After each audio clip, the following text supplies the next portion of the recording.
You're listening to episode 768 of the Father Bills podcast.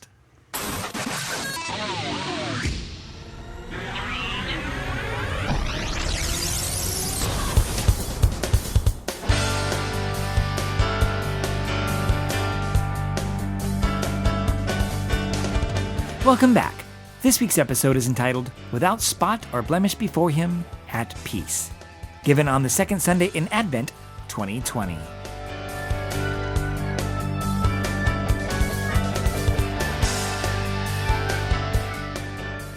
There are many kinds of personalities in this world.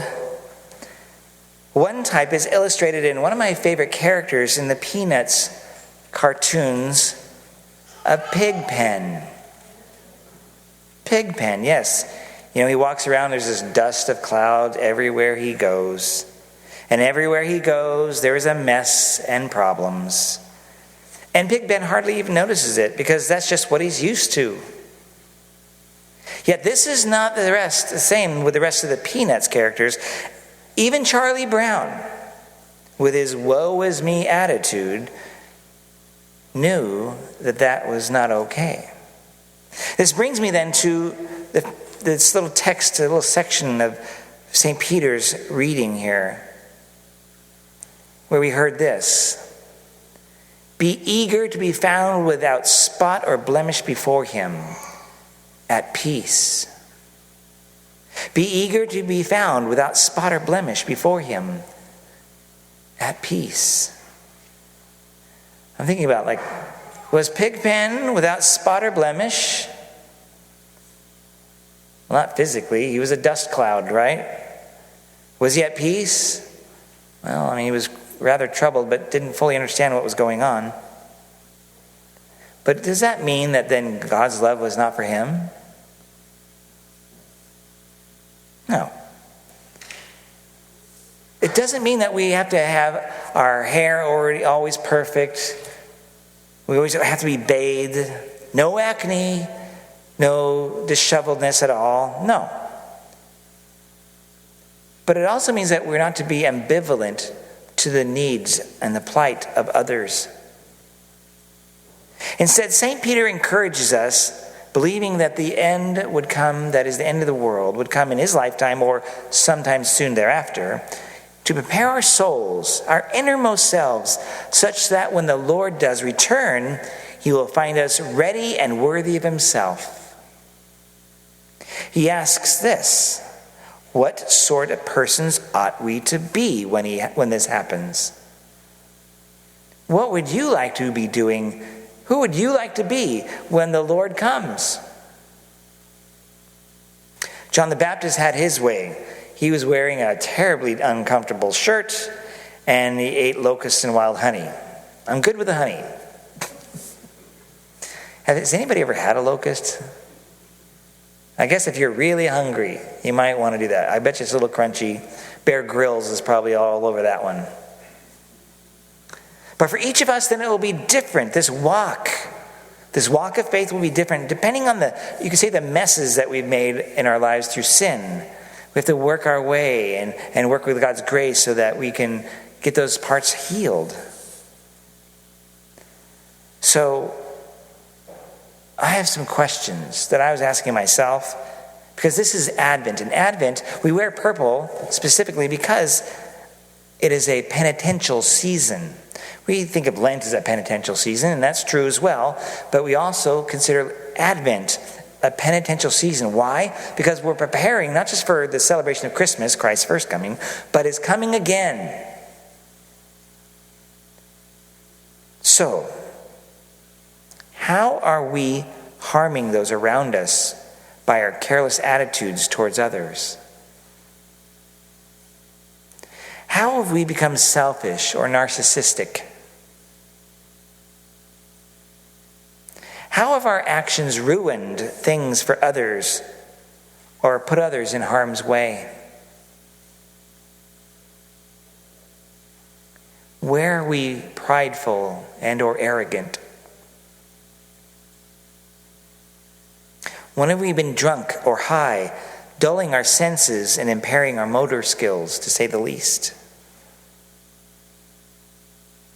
When have we made the claim of self-sufficiency with no accounting for God's fatherly love and providence in our life? In other words, it's all about me. I can do this myself. I don't need you to help me, and I don't need God to help me. That kind of attitude. Where have we allowed inordinate fear prevent us from like going to Mass or doing the things we should do? Now, that's not to say that there's some people that really shouldn't be coming to Mass because of some health concerns they have. That is for sure. But there's also a group of people who I don't know who they are that may have a fear of everything around them because of the coronavirus. That it's more than just being concerned, it's almost phobic. So there's so many questions one could ask about our state of readiness. These are just a couple I thought about. Our readiness for the Lord's coming. And I've mentioned this person before, one of the professors at Mount Angel Seminary. He's a priest of the Archdiocese of Portland. He's a clinical psychologist, Dr. Ray Carey. And he puts it this way: are you audit ready? All right, I mean, are you... Any CPAs in here? I mean, does everybody like it when you take a look at their records? Probably not. When it comes to tax season, are we excited about that? Not necessarily. There's one CPA in the back jumping up and down, yeah. Let's talk. Nobody likes to really be held accountable. It goes against our right for privacy. There's something to be said about living in public. I get it, there's also something about living privately. We do have a right to some privacy. But sometimes that privacy can also lead to double lives. See, we are being asked to be held accountable because we will be held accountable at the end time. And wouldn't you rather to have made that accountability now?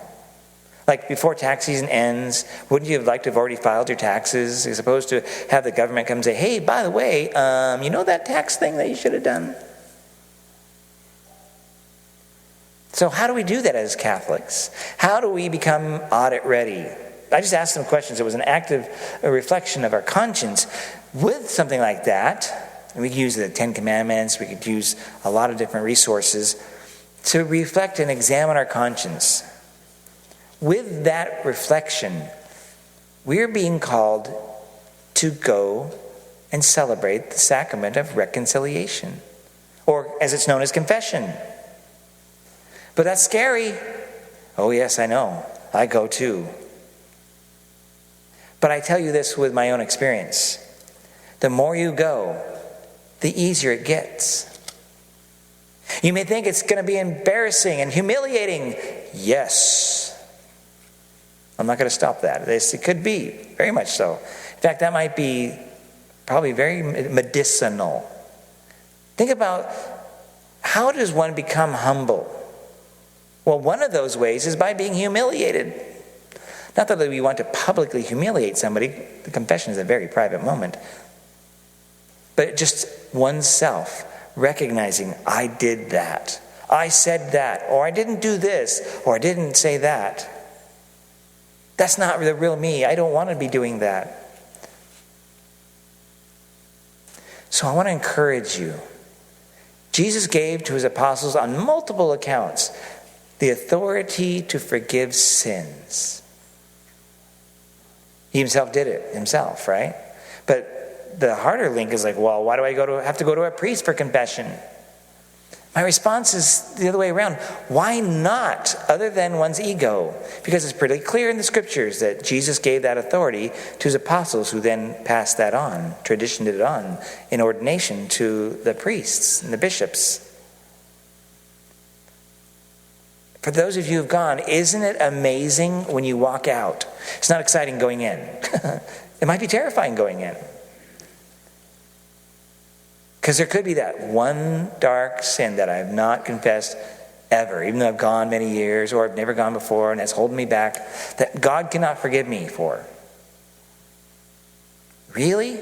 God will not forgive you if you ask for forgiveness? Think about that one.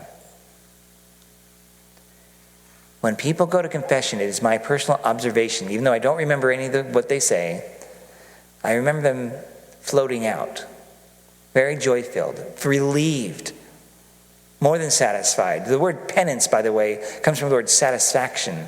So when we give someone a penance, it's not to be a punishment. It's something to help experience the satisfaction of what just happened. So let's suppose, just for example, you said, I was mean to my spouse. I might offer a simple penance. Now go do something kind and loving, unexpected for your spouse. So it's just going to be pretty funny because after Mass, the spouses are going to be really nice to each other. No, serious.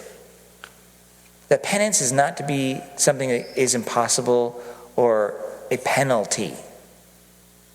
It is intended to help you grow in your relationship with the Lord. And whomever it is, or people, or whatever situation was part of the confession, it should be somehow related. Sometimes I give, say an Our Father and a Hail Mary, but it's pretty rare. And it would generally be something because someone's struggling in prayer and they find, let's say, the rosary hard. And I go, well, how about this? Say just a couple of Hail Marys very slowly. I remember when I was first a priest, someone was struggling, and I actually gave them a penance to go do something kind for themselves. Like take yourself out to ice cream. That sounds weird, doesn't it? I can't tell you what the sin was. I can't even remember it. But someone must have been at some point very hard on themselves, not willing to show love for themselves probably, I'm guessing, that I would say such a thing. But that would be something I'd probably say. I remember giving a penance. That's all I can remember. So that when you leave the confessional, you've encountered the crucified and risen Lord and you have joy.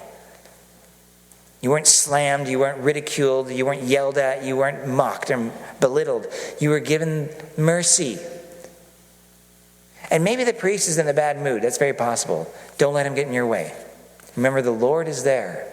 And the absolution he gives to you, that priest, is the absolution of Christ himself. Because the priest is in the persona or person of Christ. And you will have your sins forgiven. And you'll be set now onto the right path again. And you will not just have heard, but you will then feel his kindness and be granted salvation. What better way to prepare this Advent to be eager to be found without spot or blemish with him at peace?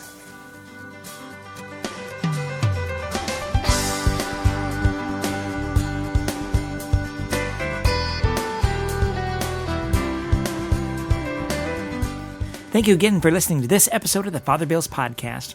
I invite you to go to my website, fatherbill.org, FRBILL.org, and there you can email me right from the main web page there, and you can see what's going on with my Facebook page and Twitter, which are kind of a similar thing, but Facebook is kind of the dominant place I post things.